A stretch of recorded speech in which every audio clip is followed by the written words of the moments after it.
Hey guys, it's Lindsay, also known as Bite Me Fox, back with you again. Hello! If you've been here before, thank you so much for coming back. If you haven't, I draw random things and encourage you to draw along with me. And today we are continuing the Magical Girls, or Magical Pokemon? I don't know, it needs a name. But the Pokemon is Magical Girls with the number 2 on the list, which is Charmander. For now, I'm just going to go through some of the starters. Once I get a couple suggestions for other Pokemon to add into the list, I will Magical Girl up some new Pokemon. Today I'm going to do the Pokemon in Magical Girl form. Next week I will do the witch version of that Pokemon. So it's always 2 parts to these. So stick around and see your favorite fire type starter, or at least my favorite fire type starter, as a Magical Girl. Alright, so first up we have this sketch. I won't always show my sketching because honestly I kind of hate showing my sketching. Especially digitally, I have a bad habit of just throwing down all of the lines and then trying to flesh out which ones I think are better. The reference drawing I did for this actually looked better. It had a lot more energy to it and wasn't so stiff. And I never really got that, unfortunately, in this pose. It still feels a little stiff even at the end. I'm not a fan of showing my sketching. I'm trying to get to where when I sketch, I put down the line that I intend to put down and I don't have a lot of extra lines to worry with and flesh out later. But it's so hard because you just are trying to find like a general shape and the proportion, and I'm really not practiced at proportions for chibis or animals or whatever you would consider that Pokemon form. And this was kind of a rough day. I was just like throwing down paint. Like some days you're just trying to like push a drawing out, get it developed enough and get it to move forward. And I feel like I kind of did that with this. I didn't really plan how I was going to incorporate the Magical Girl side. I didn't really plan my color palette. I just jumped in head first. And I think I kind of made my life a little harder because of it, unfortunately. But, you know, you learn. You got to do things different ways, different times. One of the biggest things that I definitely felt I could have done better with was the face.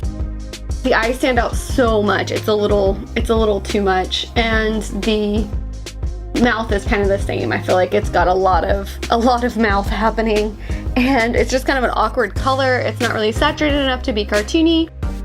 It doesn't really incorporate the color palette as much as I'd like. It's just kind of a weird in between. I did this on this one, and I do this a lot for some reason. I'll start by fleshing out the details and then I'll go back in and do the main form.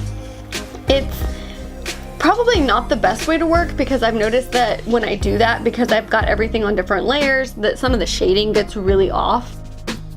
And I need to get back in the habit of actually like doing everything on one layer so that it'll all work together better, and fleshing out the line work so that it's not this rough. That was way too rough to have already started coloring, or already started like painting in, but that's what I did. Because of the way I did it this time, you'll see a lot of me going back and reworking the same areas over and over again. The more planned out your pieces are, the less I feel like I do that, or well, at least for me, the less I feel like I do that. But yeah, this one started with a rough to no plan and just kind of adjusted from there. I will say I do really like the way this came out. Right now it kind of looks like a creepy bald baby, but I think by the time I get some more details on her and get her fleshed out a little better, that she turned out real cute. I still don't know how I didn't notice that she has no Magical Girl element, like at all. I didn't sketch in any kind of decoration or costume or even the wand, which I specifically put the hand like that to hold that wand, like I did with the Bulbasaur piece. If you haven't seen that one already, there's a link in the description for that one. But I just was like, okay, I've sketched out my Charmander, let's go. It was a very rushed in drawing all the way. Trying to rework those eyes, get those back down to kind of a reasonable color. They still seem a little too blue. I'm not sure. Again, the contrast on this was off because I didn't plan the color palette well enough. And so I kept darkening things, but nothing was getting dark enough.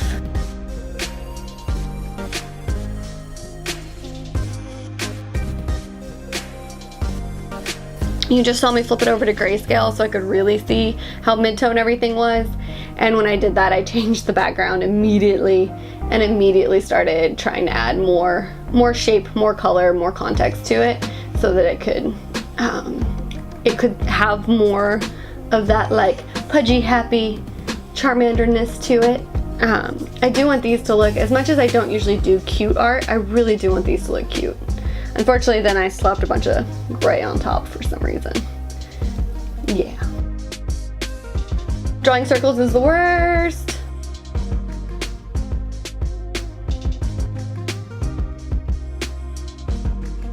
So I mentioned I forgot to draw that staff. This is probably like super lazy of me or cheating or whatever, makes me a bad artist, but I don't care. I've already drawn it once, it was my drawing, so what's wrong with me going back and grabbing it one more time? I did make the mistake of getting rid of the background though, so when I got done I realized how low contrast the wand was from his actual hand, or her actual hand, so I had to kind of outline it to give it a little more of an edge.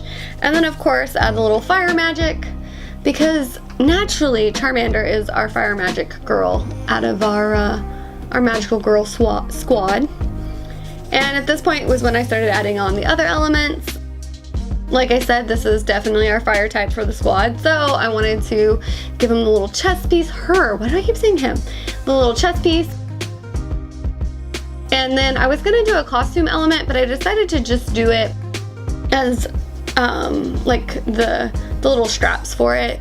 The reason I did that was because I wanted the different Pokemon to be different levels of magical girls and have like different things that are a little more feminine on one, a little more genderless on others. That way that there's a little more variety in the personalities when they're all put together. And I definitely feel like Bulbasaur I tried to make as like girly and feminine as possible, so I wanted Charmander to be a little more in between. Here I realized the super missed opportunity of making that fire shape, so I fixed that. And then I fixed the contrast on the chest piece. It looked like it was a piece of his skin, of her skin, so I wanted to make it a little redder, make it a little different. And then of course messing with the hue and contrast, because that always helps. Doesn't always help, but it gives you a better idea about what you actually want. And keep throwing in darkening and darkening and darkening certain areas.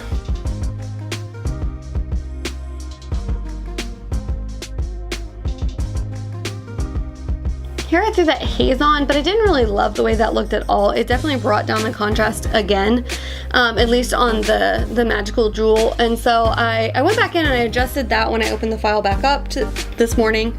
And then I also added the little kind of tiara circlet piece on her head to give her something a little more feminine.